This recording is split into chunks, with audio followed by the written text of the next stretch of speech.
Hey everybody, it's Tripl-L coming in to do Wandering Witch, the Journey of Elena. Let me make sure I have enough space to actually make this video here. Alright, excellent, great. Hey everyone, so I just want to let you know I did do the first episode. I even recorded something for it, but the first episode got destroyed. It got corrupted in my files, so I couldn't put it up on the channel, unfortunately. But that was actually a blessing in disguise because now I get to do this particular video, and I can tell you all, if you all do want me to continue covering Wandering Witch, I will be continuing to watch it for reasons that I will explain in the video. But I can't do it every week, so I'm gonna probably do it in bursts of 3 or 4 episodes, and then cover it at the 3rd or 4th episode beyond this one. So the next time you should see a video for this would be episode 7, episode 8, around that time period. Anyway, for Wandering Witch, so you already saw the title. This is actually a lot more dark than I thought it was going to be, which, you know, welcome surprise. It is legitimately a welcome surprise, but the main thing for this video, this is going to be a more legitimate review kind of thing. This is going to be a more legitimate analysis of Wandering Witch, because ultimately here, my expectations for the anime have changed, and so because of that, this has turned what I'm watching this for it's gone very differently. I thought that this was going to be something like Restaurant to Another World, or is it Mushishi? Is that how you say it? Let me just make sure. Yeah, Mushishi. Yeah, I thought this was gonna be something like Mushishi or Restaurant to Another World, in the sense that I thought this was gonna be a collection of short stories, and it is. When you see the first 3 episodes, it's pretty clear. It's a collection of short stories. That makes sense. But there is a fundamental difference between Isekai Restaurant and Mushishi. Mushishi is a collection of short stories, but you have a character fundamentally helping out, and Restaurant to Another World is telling the stories of people, but at the end of the day, they are able to come in to a wonderful little restaurant to have a moment of peace. Wandering Witch is very different in that regard when it comes to its short stories, and there's some very unique quirks that come out for this particular anime. What I want to begin with in this particular video is saying I've gone from caring about the short stories and wanting to see Elena's journey. I've gone from that to just wanting to see how bad the world. Okay, I guess better way to say it. What I want to see now in the story is how shitty is the world, how shitty are the people that live in the world, how shitty are the situations in the world, and how shitty is Elena. Those are the 4 things that I am now watching this anime for.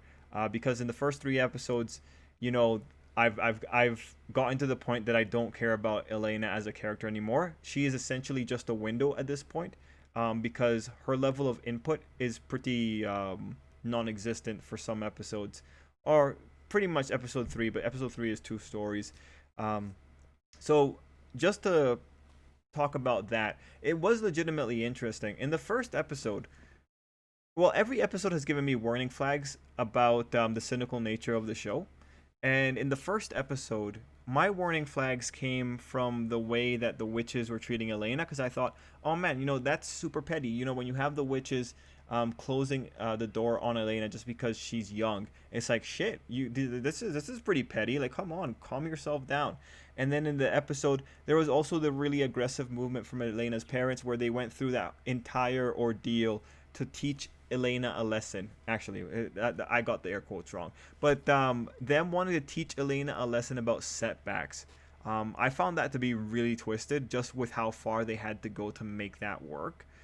So in the first episode, those were my warning flags. It just made me kind of feel like things were a little bit weird. Really, the note about the witches being petty, that just made everything seem a lot more competitive.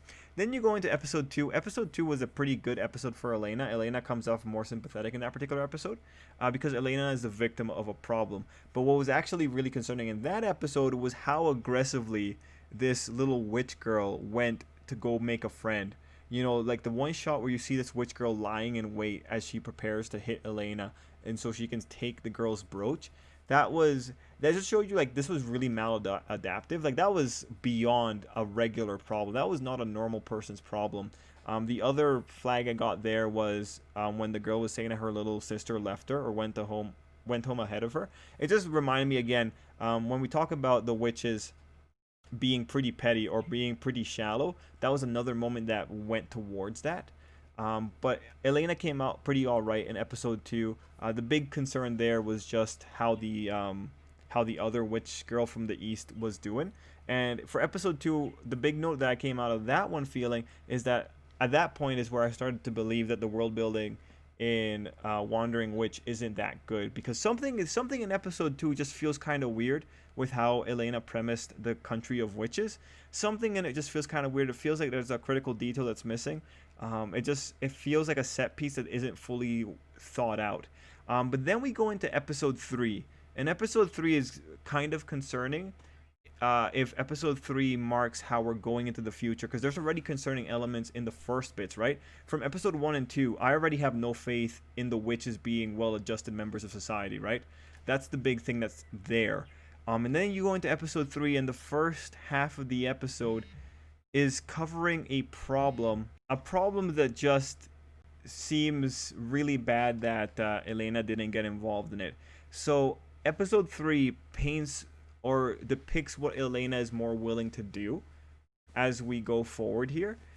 So in episode 3, with the whole situation with the plant, Elena very early on knows what's going on with the plant. She very early on knows what's going on with the girl that she met in the flower field. But at the end of the day, what ends up happening in that first half? Well, Elena knows the situation. She goes past the plant again to see that the brother has succumbed to it, and then that half of the episode ends off on a really dark note of people walking towards the flower field. The problem with the flower field hasn't been solved, and that is, in of itself, that is concerning in the sense of, like, why is no one dealing with this particular problem? Why is no one burning this place down? What are the rules that govern it? And then you go into the second half of the episode, which covers a situation with the little slave girl. And Elena is in that situation, and she's bearing witness to this. And at the end of the episode, she says the most critical thing being that, yeah, I don't know what became of this child, and I don't think I want to know. And that's really the critical moment there. So episode 3... what it ultimately is, episode 3 is devoid of conflict, aside from the second half, because in the first part of the episode, it's just exposition. All you're doing is getting an idea about this world, which in other shows, like in Isekai Restaurant, that works fine, right? But in that particular one, Elena's role is just legitimately that of a point of view. She doesn't get involved, even though she could legitimately get involved earlier on. Now, mind you, there are nuances here. But let's just continue here before we go into the nuances. And with the second half, I think it's a little bit worse on Elena, because in that particular one, Elena's the one that urges the boy to go give her the gift. Even though I feel like anyone with any kind of emotional intelligence would be able to think, especially after learning that the little girl is a slave, that maybe showing her images of other people's happiness might not be a good move. You have a slave taken from her homeland, and you urge the boy to show her the fragments of other people's ideal lives. So, like, when you see her tears, it was a really concerning moment. But that's the big thing there. Elena ultimately has a hand in that particular situation, and she ultimately chooses to run away, which makes episode 3 a lot more interesting. Episode 3 is an episode that's more or less devoid of conflict, especially with the first half. But then when you have the second half, where there is actually a legitimate conflict of, like, oh shit, maybe I should go back and just check, or like, Elena has more of a hand in that one. What she ultimately does is run away. Like, that doesn't leave me in a really particularly good place as a viewer when it comes to me caring about Elena. Like, at the end of the day here, if Elena's not going to care about the world in which she lives in enough to help where needed in the way that Mushishi might, and again, like, a slightly different thing, why should I care about the character? She is an overglorified window into the world at this point. Right now, seeing that the witches are maladaptive from the first 2 episodes, I have no reason to not apply that particular trait to Elena. And I feel like if the witches had some kind of code of neutrality to just observe situations and not do anything, I feel like that would be a lot more justified. But where I'm at with Elena right now is just, this is just a girl watching stuff, writing down the stories, but she's not really helping, and that's not all that admirable. And then when you have her at the beginning of the episode saying that she's the most beautiful witch around, it's like, I don't care. This just seems like you're, like, still riding on your arrogance thing. Now, I do want to, like, speak of nuances. Like, it's possible that Elena's acting out in this particular way because she made a promise to, if she runs into something she can't handle, she's gonna just run away from it. Like that might be what's ultimately coming back into it from the first episode. But and legitimately, there are some moments here in the episode 2 and 3 where I think Elena might be correct for not getting involved too much. Like the way she handles the situation in episode 2, I think was really good. It's still a little bit cold because she's ultimately going about her life, but I think that's still a good situation because she was the wrong party. For episode 3, I think it's good that she holds her tongue specifically with the situations on the household, but her involvement with telling the kid to go ahead and give her the gift, that's where, for me, she like stepped in a little bit too far. For the issue with the flower field, I feel she could have done something earlier at the very least, or at least going to see the woman. Might not have helped anything, or maybe even burned the thing down. Like, we saw how hardcore the witch fight was in the first episode, and Elena has access to time reversal magic. Already the power levels are being set up here. In any other fictional setting, time reversal magic would be endgame kind of material. Like that's too hardcore. So, if you're trying to tell me that Elena doesn't have a degree of power with which to influence the world, it doesn't really sell me on that. And so, yeah, that's where ultimately where I land here. I think that there's little nuances to justify Elena's actions here, but as a personal viewer, I like seeing characters try and do better. And definitely a character running away from a consequence because she doesn't want to know what happened. Yeah, no, that's not all that inspiring. That why would I want to why would I want to follow a character like that? If it was a more compelling setting, I would like it. But right now, what do we really have here? We're going around looking at places. Episode 2 brings us a conflict that I think Elena handles really well. Episode 3 brings us two conflicts that I don't think Elena handles very well. Episode 1's conflict I feel is already extremely unfair and toxic towards Elena. So we're ultimately coming into a situation where I do legitimately think the world is just more cynical than it's not. So the questions as we go forward in the anime is like, how interesting is the world? Because if you're going to have a perspective where Elena's just passively watching things, then you better make sure that the world is interesting, or you better make sure that the tragedy at the end of the day makes the viewer feel something. Because then, I would respect that. But with the current level of what we've gotten in the first 3 episodes, yeah, I am left a little bit more apprehensive. Like I said at the beginning, when I'm looking at this anime now, I'm looking at it specifically to see how shitty the writer is trying to say the world is, how shitty the witch system is in general, and how shitty Elena is. Those are the 3 things that I'm ultimately looking at this anime for. Those are the 3 things that I'm ultimately looking at this anime and trying to discern from it. For me, my enjoyment comes from seeing characters do cool things. Elena's not doing cool things, right? So already my enjoyment factors out of here.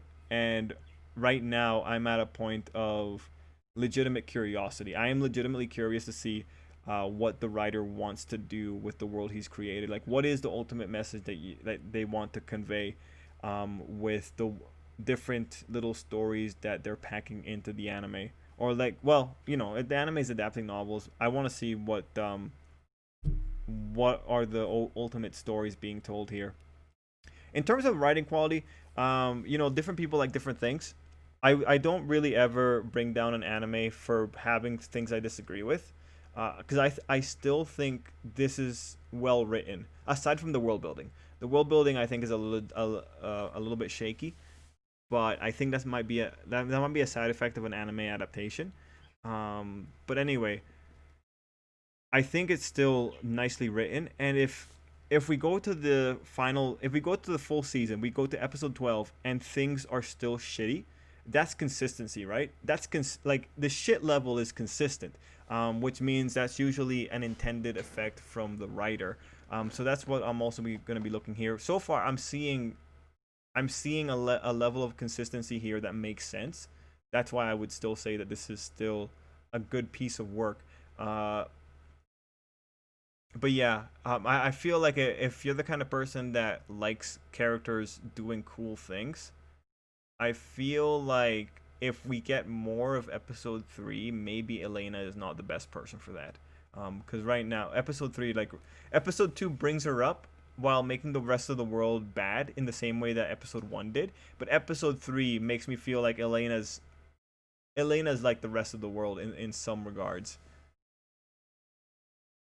Anyway, guys, that's my ultimate review here for the first 3 episodes of Elena the Wandering Witch.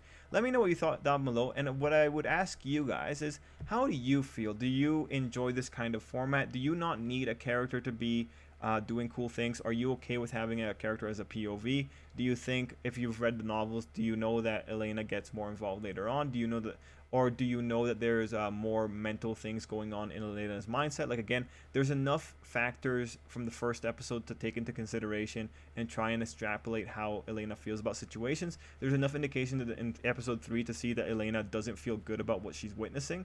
But, you know, like, let me know what you think down below. Do you think, what do you feel about short story style anime? Do you like short stories, or a collection of short stories, or would you rather have a continuous serialization? Let me know what you thought down below, everyone, and until next time, I hope you have an absolutely great day.